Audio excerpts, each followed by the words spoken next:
d'introduire des races créoles. Donc, le premier avantage, c'est que c'est un patrimoine de la Guadeloupe. Il faut savoir que ce sont des races qui sont adaptées à nos conditions tropicales. Et dans le contexte du changement climatique, où on parle d'augmentation de la température, ces races deviennent d'autant plus intéressantes. Le deuxième avantage, c'est que ces races, contrairement aux races très productives, n'ont pas été sélectionnées. Donc elles ont, au sein de ces races, il y a une diversité génétique.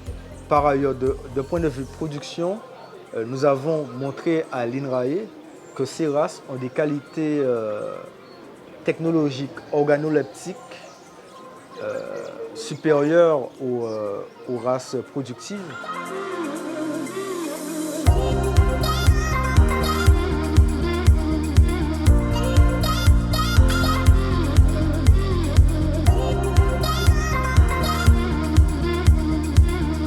Ce qui est intéressant par rapport à cet événement, c'est que ce ne sont pas les éleveurs sont conviés, donc on voudrait qu'ils soient quand même au centre de la réflexion, mais il y a des personnes d'autres horizons, donc les associations, la recherche, le fait qu'il y ait diverses personnes de divers horizons qui mènent une réflexion autour de la préservation des races créoles, je trouve que ça fait tout l'enrichissement du projet en fait. Les jeunes ont une tendance à vouloir avoir des beaux animaux, à vouloir avoir des animaux comme on a en métropole.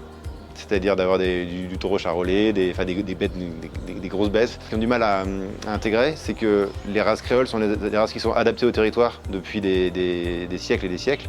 C'est une sélection qui s'est faite depuis très longtemps et qu'on est en train de perdre parce que c'est des animaux qui sont peut-être un peu moins conformés. Moi, ce que j'espère au terme de cette journée, c'est d'avoir le plus d'arguments possible pour pouvoir convaincre les jeunes de s'engager dans la sélection de la race créole qui est toujours importante.